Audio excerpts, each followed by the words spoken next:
Assalamualaikum warahmatullahi wabarakatuh. Hello everyone, welcome to my video. This video will tell you about derivational and inflectional morphemes as a part of morphology in the class of Introduction to Linguistics. Let's enjoy the video.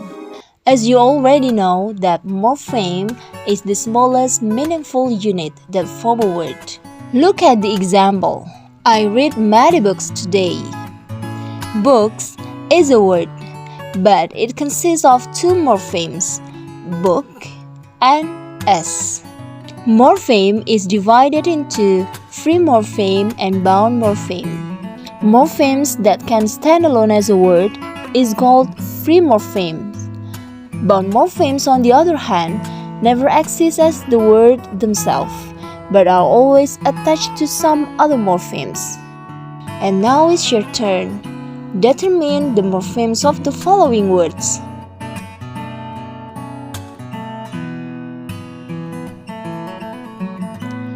For your information, this video will focus on the classifications of bound morphemes. Now look at the example. Given two words, teacher, waited. Teacher consists of two morphemes, teach and Teach is a verb, and when it's attached to it will be teacher, which is noun. And now, how about waited? Waited it consists of wait and ed, while wait is a verb, and if ed is attached to wait, it will be waited, which is still verb. So we can say that morpheme in teacher changed the meaning or part of speech of the word.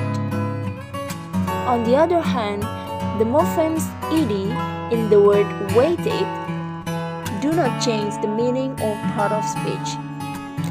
It only serves a purely grammatical function.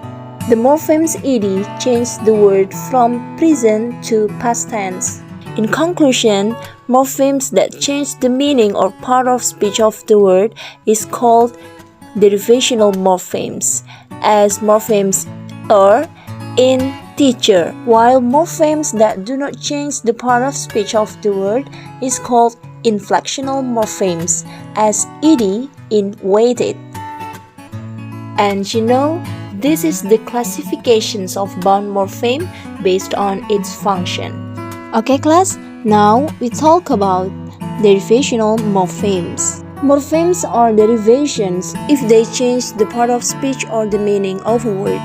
For example, morpheme "man" added to a verb develop forms a noun, development. Derivational morphemes indicate semantic relations within a word. For example, unkind. Un means not, so unkind is not kind. The positions of derivational morphemes are always before inflectional suffixes. For example, teachers consists of three morphemes, teach, and s. Is derivational morpheme and s is inflectional morphemes. Inflectional morphemes. In English, there are 8 inflectional morphemes since they don't change the meaning or the part of speech of the word. Now, work in pair.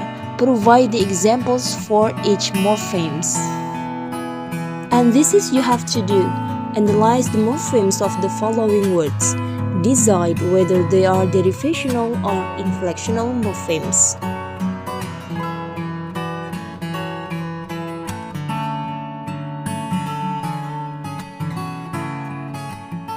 Okay class, that's all the descriptions of inflectional and derivational morphemes. Thank you for watching. See you on the next video. Wassalamualaikum warahmatullahi wabarakatuh.